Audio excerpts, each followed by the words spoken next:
There's movement on the topic. There's still a lot of greenwashing, but step by step we're moving in the right direction. That if you want to move up, you have to jump companies, or you have to at least jump roles. So retaining people for a longer time was challenging, even though we're doing good to them and they were doing good to us. I mean, the cost of living is higher, right? That's a shock for a lot of employers anyways when they see how much the salaries are here. But the cost of living is different. And also consulting rates, etc. But it's really it's money well spent if you have somebody doing a site search for you, if you have somebody, if you work with somebody for yourself, for example, to set up a good core team to start with.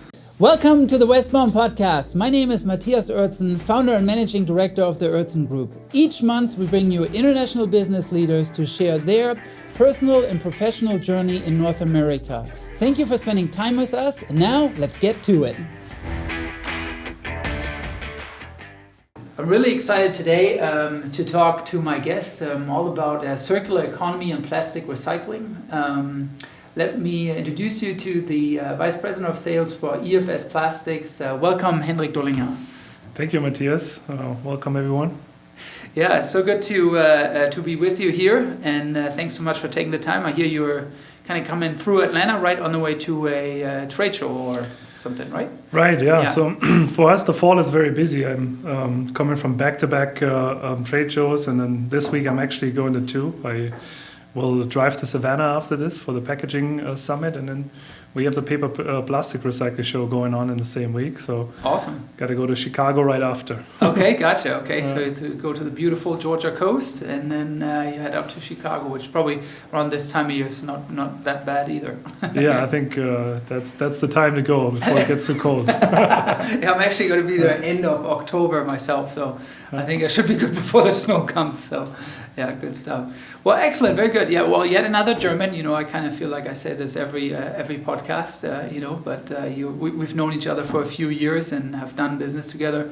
Why don't we kind of get started and you tell us a little bit about you, what brought you to the U.S.?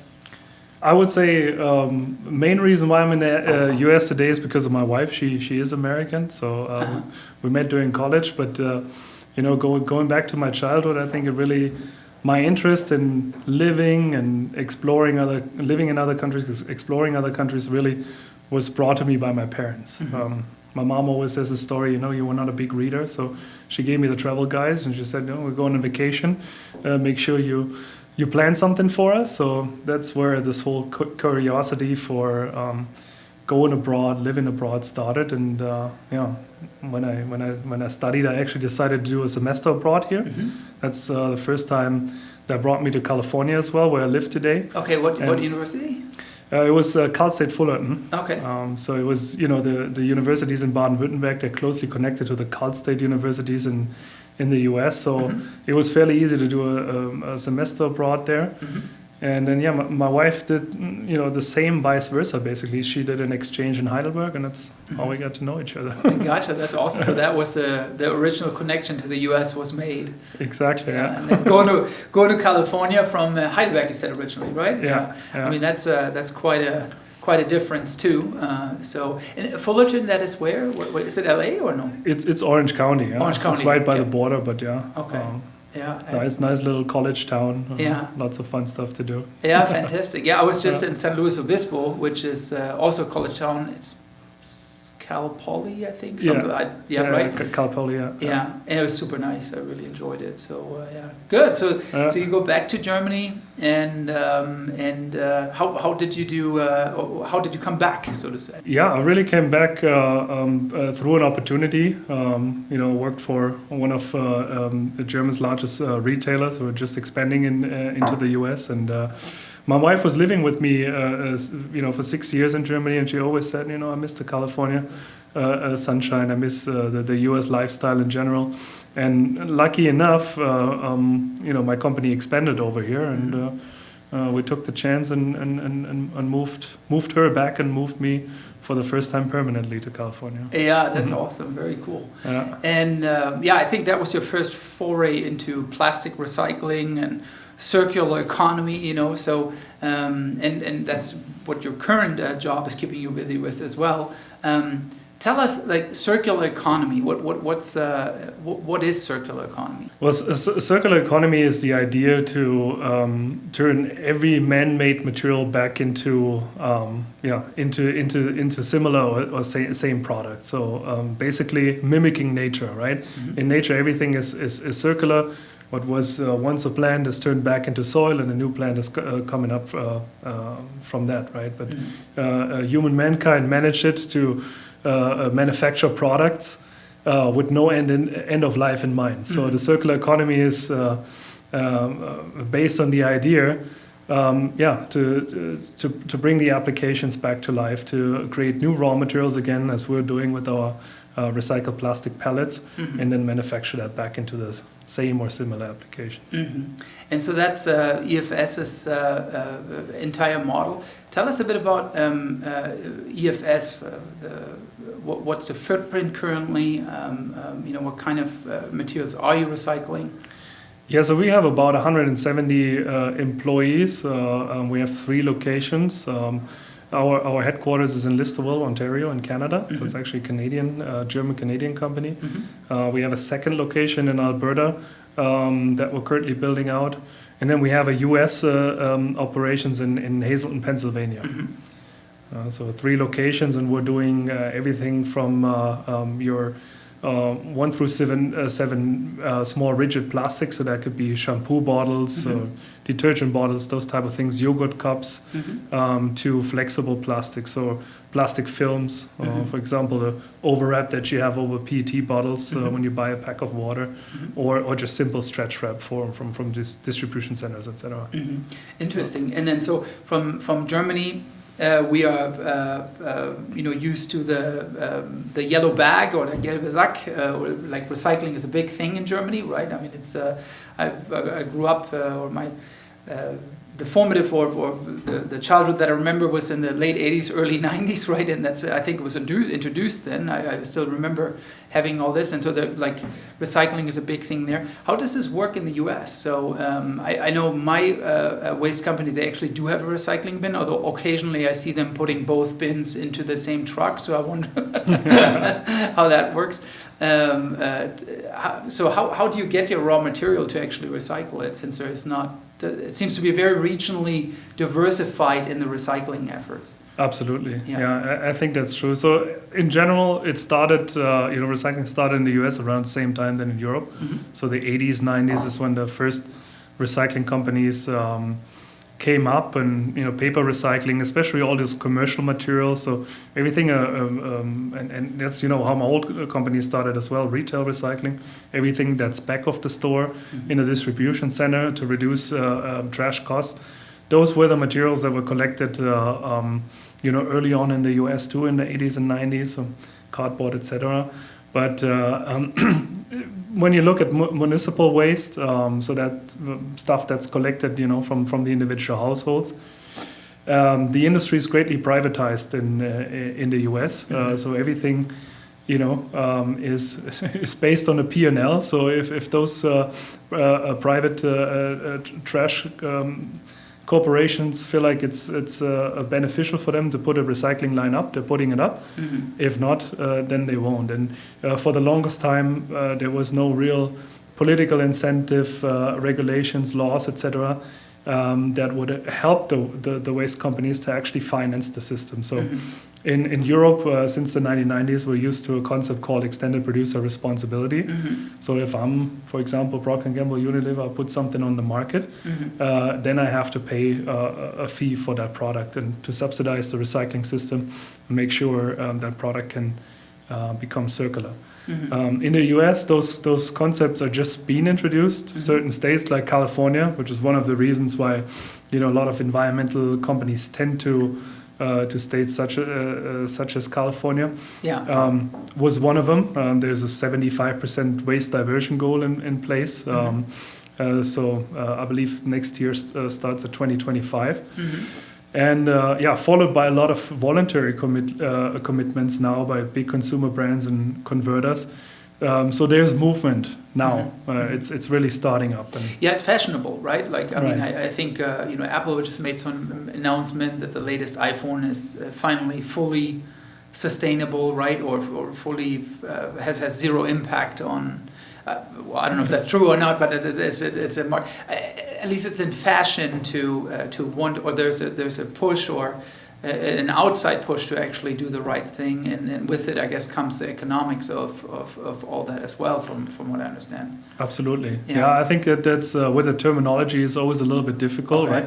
Sometimes companies put on there it's recyclable or it's designed for recycling, which doesn't necessarily mean it's going to be recycled or there's an infrastructure in place today. Yeah. But yeah, in general, I think you can say there's movement on the topic. There's still a lot of greenwashing, but step by step we're moving in the right direction.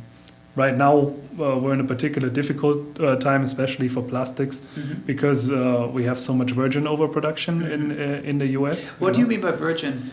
Yeah, so primary plastics, basically from refinery, from the petrochemical companies. So the US, it was a little bit delayed through COVID, but the US, for a while we were expecting new polyethylene plants to come online. So we're seeing a big overproduction there, and also on the polypropylene, which are the two most common kinds of plastics used in packaging. So got it. That makes it difficult for recyclers to compete, especially if brands are not living up to the commitments that they had. So in essence, there's an oversupply of the virgin plastics, and those for the converters, it's economically more viable to use the virgin rather than go into recycling. So unless you have some virtuous reason to use recycled plastics, it makes economically more sense to use the virgin plastics. Absolutely, yeah. In these markets, it's a case that you would buy a mechanical recycle. No matter what recycled resin you have, chemical recycled or mechanical recycled resin, and they're both currently trading over virgin prices, and that's very hard.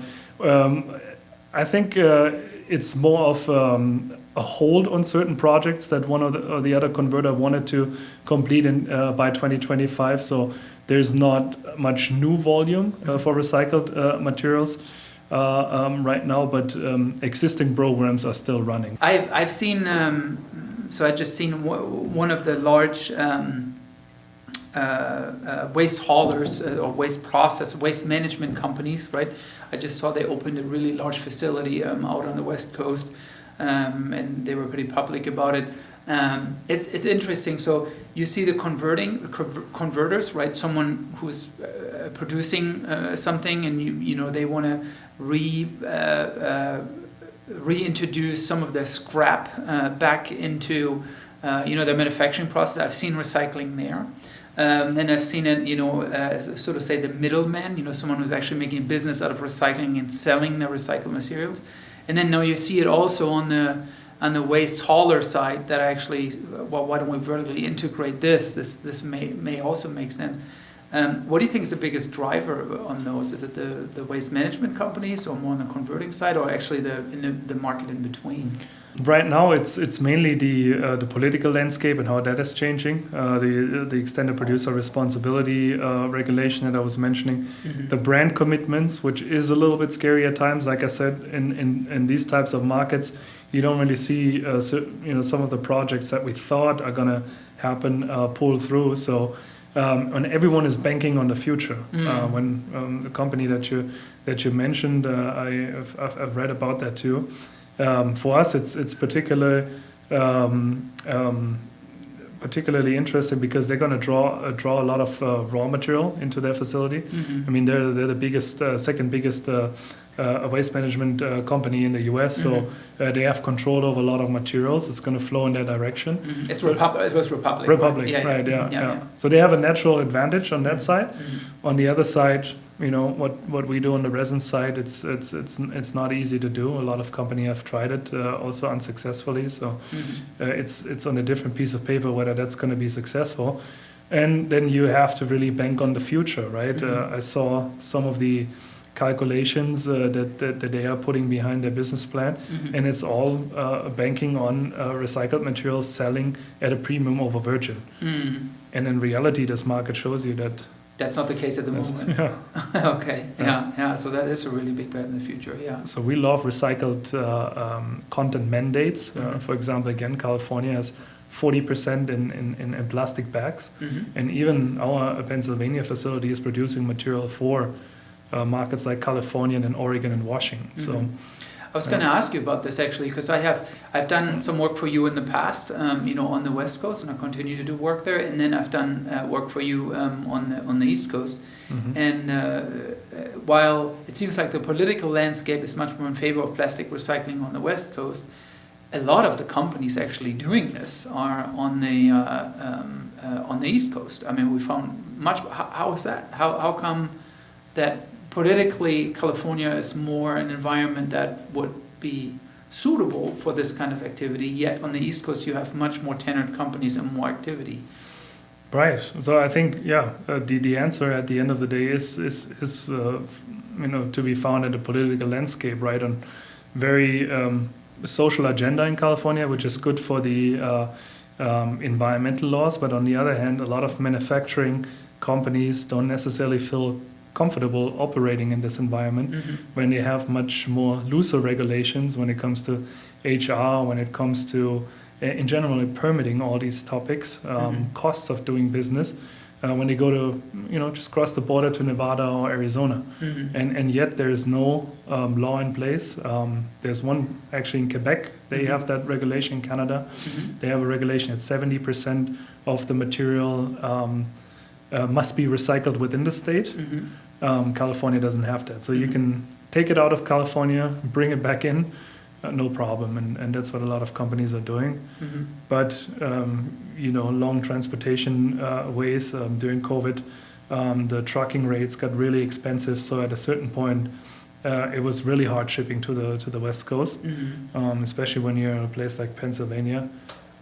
But that switches from time to time. Right now, it's actually feasible again. Also quite interesting that you want to do something good for the environment and then you truck this stuff back to the West Coast. Yeah, I mean, right. But okay, no, I get it. It makes complete sense. That's the political landscape that we're all subject to, right?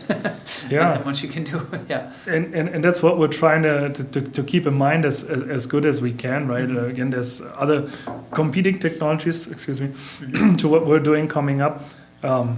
Mechanical recycling has the best environmental footprint at the end of the day, and it is best suited when it's a hyper-local solution. So you draw the material from the market that you're selling it to at the end of the day. Yeah. Can you speak a little bit? I have, in learning about this industry and working with you and others, there's this huge discussion about, plastic waste. I mean, plastic waste is an issue, but plastic recycling is not good, and we should go more towards paper. So paper versus plastic. Can you talk a little bit about that? Yeah, absolutely. I mean, that's definitely very, very present for us as plastic recyclers. My answer to that is, if you look at how much plastic is out there and how much paper we would need to replace it, we don't even have enough trees on the planet to fulfill that need. So then you have topics like deforestation and all of that. You're opening another topic, right? Plus, plastic comes with many benefits. It's very good for food safety, etc. Prevents spoilage. Better than food spoilage, better than any other material. So there's lots of benefits. It's lightweight. You can lightweight it a lot. So there's many environmental benefits of recycling. One of the examples that's always discussed is the PET bottle as well. What is better, the glass bottle or the PET bottle? Yeah. If you think about how many trucks you have to put on the street with a classical system in Germany, right? You go to the Getränkemarkt, beverage market, and you get your box. That truck fills up very quick with a lot of dead weight. Yeah. The PET bottle, on the other hand, it's compacted, it's baled. Yeah. And then you can fit so many more bottles on a truck and reduce your number of transports by that. So you should always look at the whole supply chain. And then at the end of the day, the people that do so, they will come to the conclusion that plastic has to become circular. Plastic is a very good material, it's cheap to produce as well. you don't have to produce it from fossil fuel necessarily. So a lot of technologies developed where plastic is derived from food waste, from carbon that we emit already. So it could actually eventually become a solution to climate change. But at the end of the day, it has to be circular. It cannot end up in the oceans or in our food supply chain, etc. Can you speak also a little bit to? So for a while, there were a lot of plastics were sold to China, right? Is that correct? Yeah. Is that still going on? Like why is stuff loaded on ships and sent to China? There's a economical reason behind it. The U.S. has a negative trade balance with China, right? There's a lot of containers coming from China, but not a lot moving back. So it was one way to clean up that balance a little bit, and you were able to get very cheap containers going to China. They wanted the material. There's a lot of production in China, as we know. It's going everywhere in the world. And there was no local infrastructure in the U.S. developed. So recycling in the U.S. Up until 5 years ago was sorting at a sorting facility, baling it up, and then loading the bale in a container and shipping that to China. So that was the extent of recycling in the U.S. at the time. Yeah. Wow. Yeah. And then China closed the door in the U.S., which triggered then the development of a domestic market. So over the last 5 years, recyclers are popping up left and right. There are a few folks like EFS. Martin Vogt, our owner, he founded it 17 years ago, so we're quite around the block for a bit. But there's KW Plastics, one of our main competitors. They've been doing it for 30, 40 years. But yeah, the majority is just really starting up, and it was mainly because of China said no more. There was 2 events. One was called the Green Fence in 2013. That was the first time they said too much plastic pollution. We need to control the specs here and make sure that only clean materials move into China. And then in 2019, they came around with National Sword, and that's the policy that we're all under now. So the purity level needs to be 98, 99% plus in certain grades. No commingled plastic, no commingled paper. That the Chinese will accept. Yeah. Okay. Yeah. But it's still a topic. There's ways around it. China has a lot of investments in Malaysia and Indonesia. So a lot of times it's moving into these markets and it's finding its way in China. So I would say the situation is much better today in terms of getting raw material as a domestic recycler, but there's still competition from. That was absolutely baffling to me that there is actually recycling facilities here that really struggle and build quite extensive purchasing capabilities to source this material, which would clearly be quite abundant in the U.S. based on how much trash we actually produce. Yeah. Right. Yeah, and that's again due to the trade balance. I think it's a political topic again. It's actually benefiting the U.S. in that sense. And on the other hand, it's also that we're stagnating around those 30 to 35% depending on the grade. Some grades like the plastic film much lower. The last number that I saw was I believe 9% of flexibles recycled right now. So there's a lot of work to do and a lot of investment that needs to happen in the collection assets, but also in the sorting facilities. So it's interesting. You said up until a few years ago, the extent of American recycling was literally sorting, baling, and putting in a container, shipping into wherever. Contrast that a little bit to Europe. Like, as far as circular economy, what are some of the most successful efforts you see there? I think one of the most successful examples is the PET bottle in Germany. It's that example that everyone has in mind when they think about recycling. I believe we have recycling rates of 98% on the PET bottle. It became part of the culture to take your bottles to the grocery store, you put it in the machine, you reclaim the coupon, you pay with it at the cashier. And we also have the fund in Germany, right? Like that's on plastic. Yeah, so I mean, maybe to our listeners, or you can explain it too, as I think it's 25 cents per bottle, right? Right, yeah. So that really hurts you as well, you know, versus in California there is a deposit on the bottle as well. It's 10 cents. I think it doesn't affect the people too much. You know, not in LA. I have to admit, I tried it once, and the way the system was set up, I said that's taking too much time out of my day. I'm still putting it in the blue recycling bin, so it gets recycled. But tell us a little bit, how does it work? Like, how's it? So there's you buy let's say a 6-pack of water. And so you pay 60 cents more because there's 6 plastic bottles in it, right? So if you want to return it, how does it work in California? I think, I mean, for me, I've just been to California, I haven't seen it.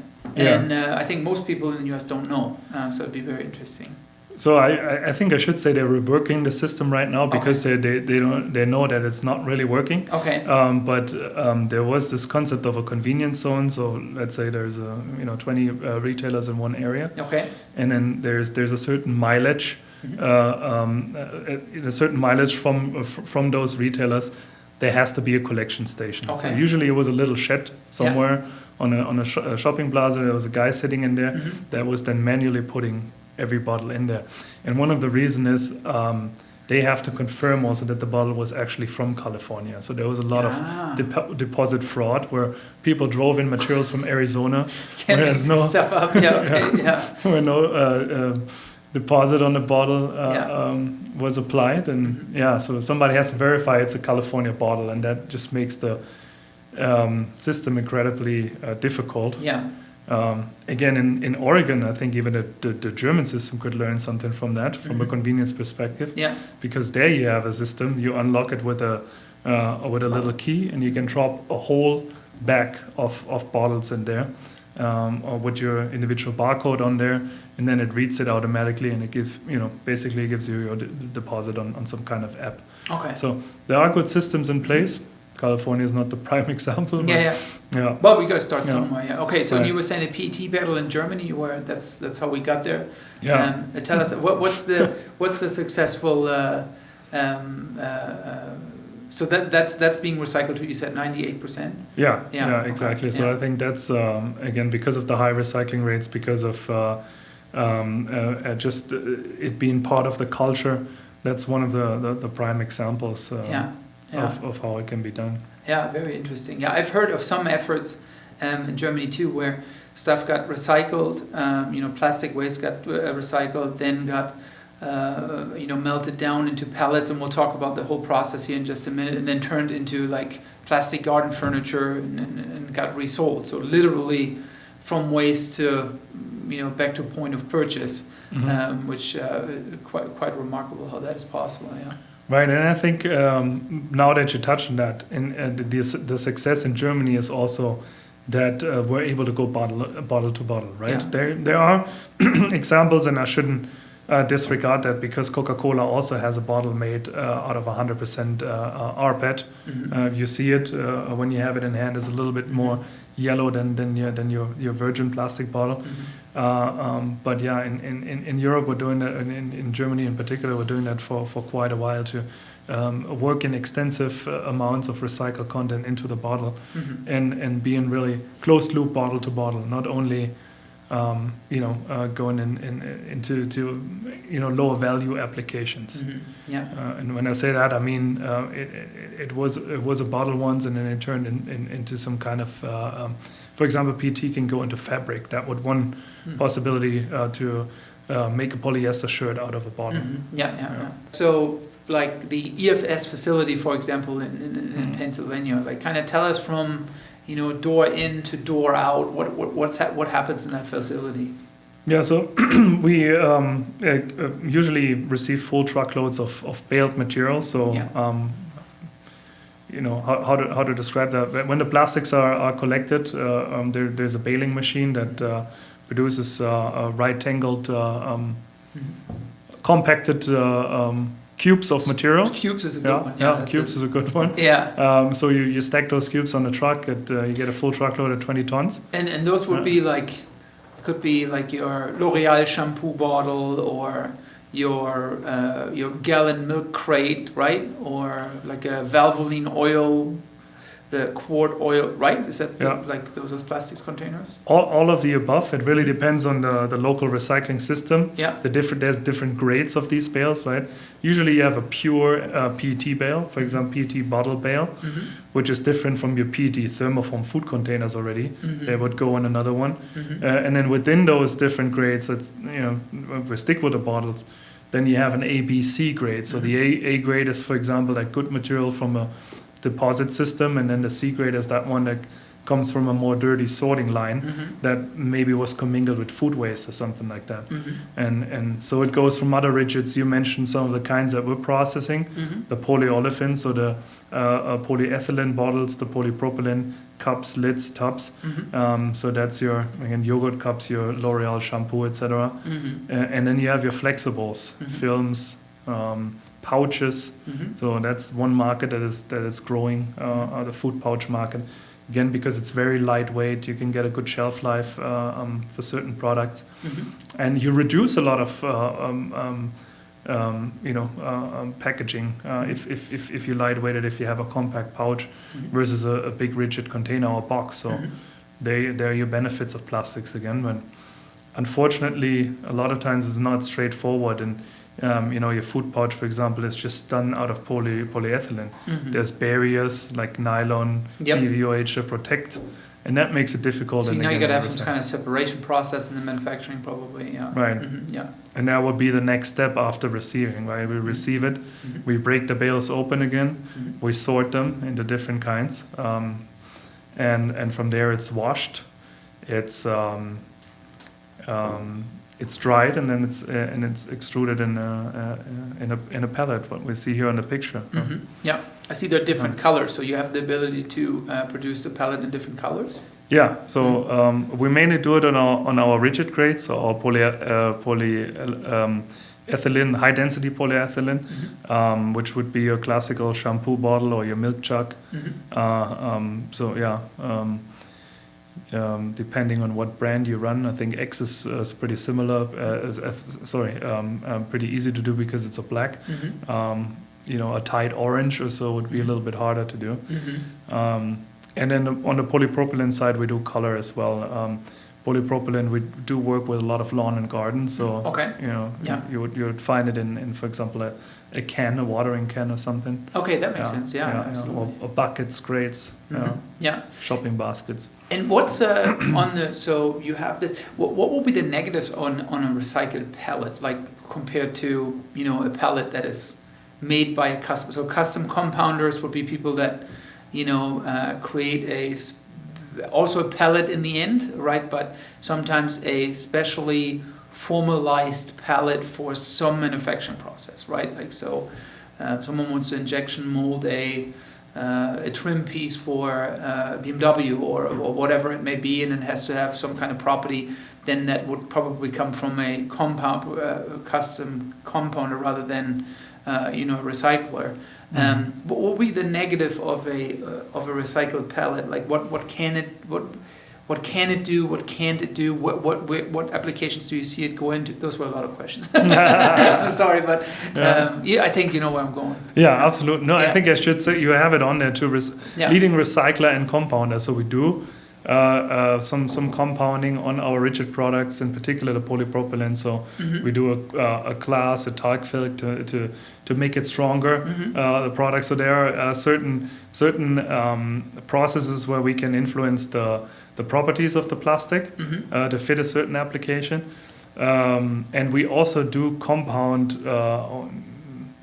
not on a regular basis, but on a trial basis. We did virgin PCR compounds. That's a popular product.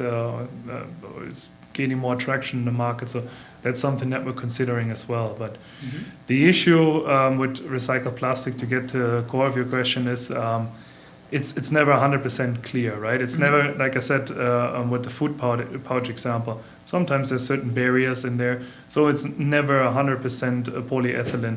There might be some polypropylene mixed in, there might be some barrier mixed in there that could create some some fisheye, especially when you in film recycling when you deal with flexibles, and you blow. I don't know if you ever seen it, but you blow a big bubble, in order to create that film, that back or whatever you're doing, and if you extrude it in those thin in those thin film sheets, then sometimes a bit of contamination can burst the bubble already. Okay. So you have production downtime, etc. It could be other specs making it through, like wood parts or certain metals that were not caught in the process. I mean, there's a lot of steps to clean it up, but it's just like it's not virgin. It's been through different heat cycles, so. Sure. There is a certain amount of degradation. So it just reacts differently. So from what I'm hearing, it's pretty much procuring enough bales and then also having them clean enough to go or getting them clean enough to run them. Those are really the two main challenges within recycling. Absolutely. Yeah.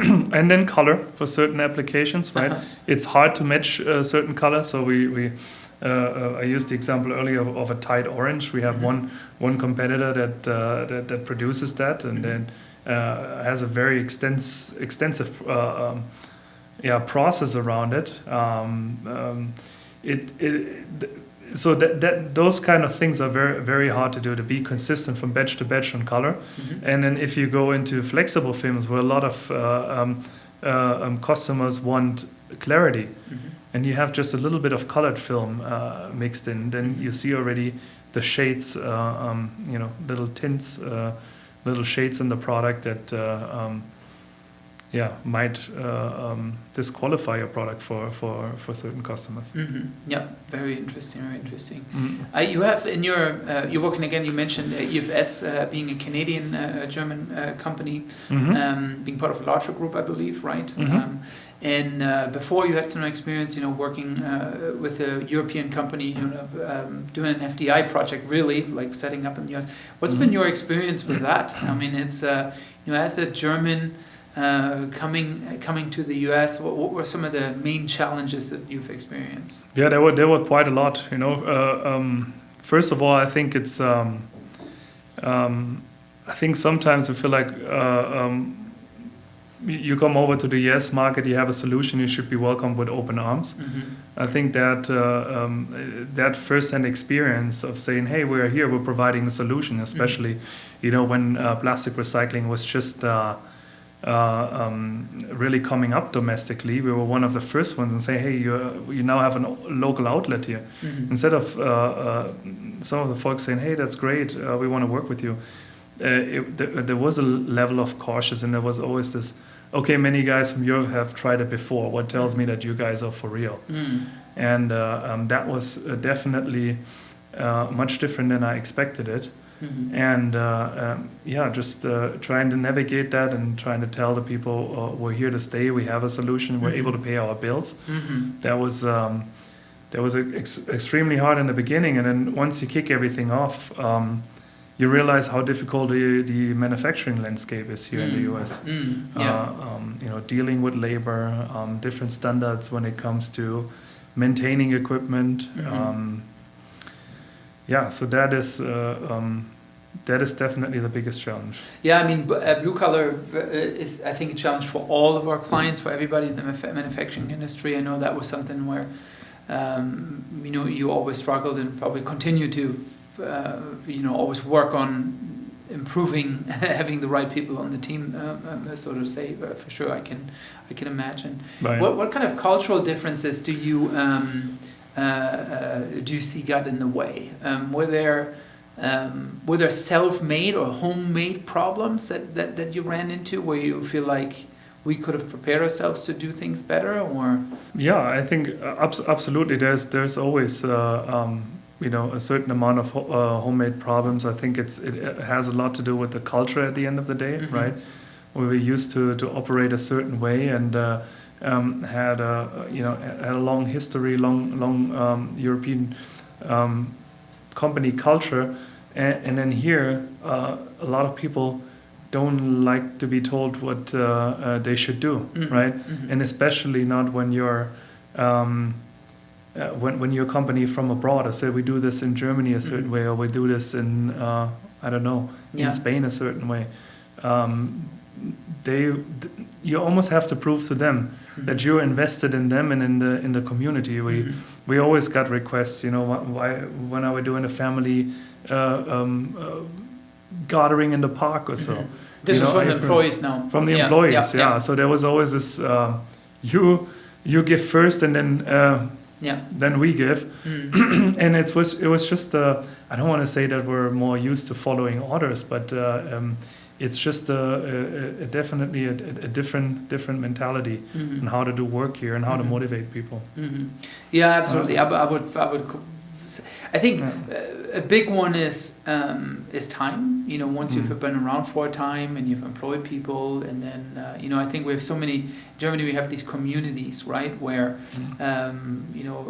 sometimes several generations of people out of one household have worked for this company, and often this employer is also like the regional employer, right? Like, so there's not that many other choices. So you have that situation. Whereas if you try to do something in Southern California, I mean, I can imagine that I think California is the size of Germany's economy approximately. There's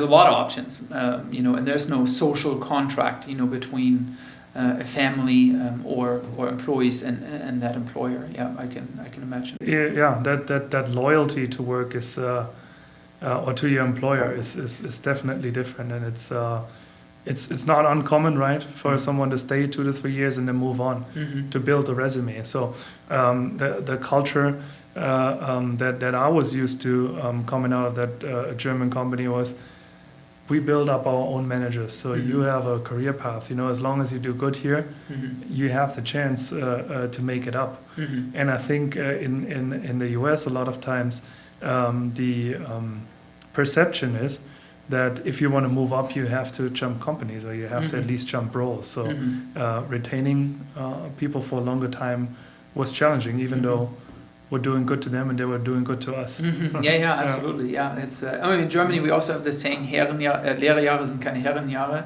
right? Which approximates, if well, I cannot translate this. I'm not going to try to, but the German listeners will know what I mean. We have that as well, but there is, I think, more of a social contract still existent, and although that's changing rapidly, I think it's very much changing rapidly. And in fact, I know many of my clients that are in Germany is they're recruiting from anywhere in Europe. If you find the qualified people, they're not just all in Germany anymore. So interesting. Culturally, do you think that we're particularly stubborn as Germans, and that we are set in our own ways, or how in approach? My experience has been, I've seen this a few times now. People coming into the U.S. Trying to set something up, that there is this. They quickly learn most of the time. It's not always the case, but there's been some cases. It's okay, we know what we're doing. We're going to come set up right now, and everybody get in line. With the newest thing since sliced bread, so to say. Everybody kind of expecting that the people waited for us to arrive. And then quickly find out that that's not the case. Is this an experience you've made also, or? Yeah, I did make that experience, unfortunately, and I think that's the recipe for failure at the end of the day, right? Many examples, like also the existing positions that I'm in at EFS. I mean, if I listen to Martin when he came over here 17 years ago to start this company in Canada, which is culturally totally different again from the US. He had a couple of years to really learn and figure things out, and usually from what I hear talking to other German companies as well, it's not done in a year, 2 or 3 years. Usually it takes 5 years and longer to really have a sustainable business model here. You got to go through different adaptations and really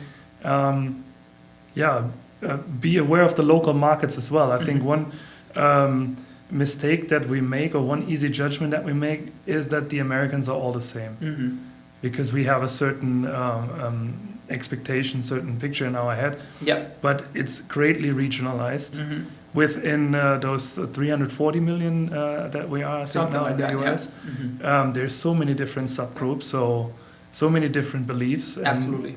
You gotta know which market you're going into. So for us, in my old gig, it was a huge difference between South Carolina and California.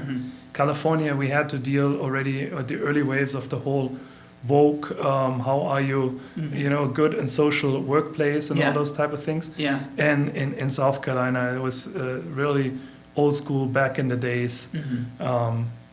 Show your presence, engage in the community, and let us do our thing. We're South Carolina. We don't need any saying from this is how it's done in Europe or this is how we do it in California. We tell you how it's done in South Carolina. It was two totally different worlds. So absolutely, I mean, I completely agree. And then you also, on top of that, you have this really is a melting pot in the US, right? So you have a lot of people out of Latin America, right? So you have the regional differences. Then you have people from Latin America playing a role on the production floor. So it becomes this hodgepodge of people that you really got to be prepared to manage. And I've seen many successful. I have many clients right now where this is successfully happening, but the leaders in these companies are like fine-tuned into that geography, into their employees. Work very closely with HR, to see where things need to change, who's actually leading the group, who's driving opinions, and those kind of things. So where I think we are a little bit more uniform there in Germany. Also because of our apprenticeship systems, probably in Germany. Like we're here, a lot of people arriving in production facilities that may not have had an experience, or Quereinsteiger, we would say in Germany, right? Or don't have any formal experience in a certain area. Yeah, and on top of that, the most trainee programs in the companies are very rudimentary, right? I've yet to see in my industry a company that has a really set training plan for new employees. So it's really, jump in the water and try to swim. Swim to survive. So it's tough. But one point that I wanted to touch on in terms of a mistake that I've always hear now, hearing again that other German companies are trying to expand to the US, also in my industry. A lot of times I have the feeling that German companies think they can do it alone or in-house. Also the research part. We're getting a trainer in that, is going to train us a little bit about the US and the cultural differences and all that. While that is good, I think this is one point where you should really accept the help of some experts, engage the consultants, and they're not cheap. They cost a lot of money in the US. So while I was transitioning jobs, I had an opportunity to work on such a project. And, then person came back to me again, sharpen your pencil, to the point where I said, that's really not worth it for me. I should probably go back into employment at this point. It costs money here. I mean, the cost of living is higher, right? That's a shock for a lot of employers anyways when they see how much the salaries are here. But the cost of living is different. And also consulting rates, etc. But it's really it's money well spent if you have somebody doing a site search for you, if you have somebody, if you work with somebody for yourself, for example, to set up a good core team to start with. Would try to go out on Indeed, which was, cost a lot of turnover in the first year till we realized we need a little bit more expertise in this area. And in many other things as well. When it comes to market research, there's a lot of companies out there that offer these services, and that can really get you a head start if you utilize them. Yeah, I completely agree. Also, I really believe that it is very helpful to have some kind of American presence in your leadership team. I agree with you, like, cultural training and all this stuff is fantastic. That's great, right? But you can't have this check, now we can go mentality, I've seen companies where they invite an intercultural coach to Germany or they use an agricultural coach that's actually in Germany and does it for the US, which I find the whole concept odd. This will be like a recruiter working in Germany for the US market. I don't recruit in Germany because I don't live in Germany right now. I'm from Germany, I understand Germany, but I don't have local market knowledge right now. Right. I recruit for European companies in the United States, Canada, and Mexico. So therefore, I think it's really important to have either bring an advisor on full time, or actually make your first CEO an American, or hire someone who has gone through the assimilation like you have gone through. You've paid your dues. Where you live here now, you see the regional differences. What South Carolina is versus even just North Carolina. There's differences there. Absolutely. And then I don't want to overplay this whole thing, but I think it plays a really big role in on top of the regular execution strategy, such as site selection and finding the proper incentives somewhere, and obviously finding employees and such. Yeah. So I agree with you there 100%. Yeah. Yeah, and personally, I'm grateful that I made this experience. Right, it helped me a lot understanding everything, but for the business, it probably would have been better, to have somebody aside from the beginning on that understands that market. And, it took us quite a while to came across people that can really help us. So that is definitely something that you should consider. I like your advisor idea as well, because many companies like to have a German CEO or European CEO for good reason, because they understand the culture. Yep. But then try to get that advisor in and work with you at least half a year, maybe even out of Germany. You go on US tours together to really learn the ins and outs. That saves you a lot of time. That's the thing. You don't want to have to exchange a German CEO that finds out after 3 or 5 years this isn't for me. And just kind of just make small incremental steps, but you want to make sure that investment takes off right off the get-go, for sure. Yeah. Excellent, very good. This has been super interesting. Tell us about EFS one more time. So you have currently, you said 170 employees, right? Is that correct? Yeah. And then you have manufacturing locations in, you said it was in Pennsylvania. Yeah. And in Alberta, Canada. So that's also access to the US West Coast. Yeah. And our headquarters in Listowel, Ontario. Okay. Yeah.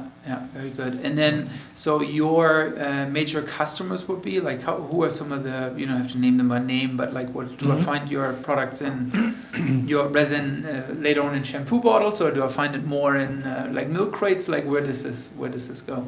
Yeah, I would say increasingly more in packaging applications. Okay. So, there were those classic markets that took recycled resins early on. There would be, for example, pipes, any kind of pipe, or tanks, those more forgiven applications.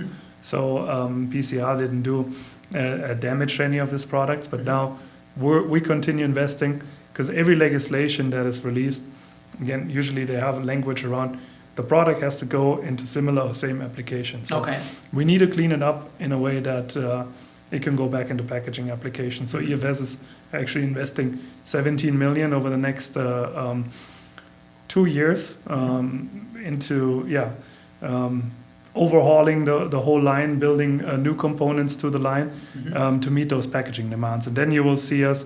You see us already in certain applications, but then even more, you'll see us on the shelves of your grocery store. Okay, interesting. So right now it would be more like irrigation pipes, for example, right? Right, yeah. Irrigation piping, conduit pipes. Yeah. So Home Depot. Home Depot, okay, I see. Shopping baskets we do too for some retailers. So there's a project going on right now with a national retailer where we're gonna do their rigid plastic shopping basket. Okay. Those are very good applications, right? Injection molding or blow molding. Yeah. Depending on the application, but fairly easy to do with high recycled content. That's why with all this discussion that's going on, I think those applications should never be disregarded, right? Because everyone said, oh, this is downcycling. At the end of the day, if it doesn't go into these applications,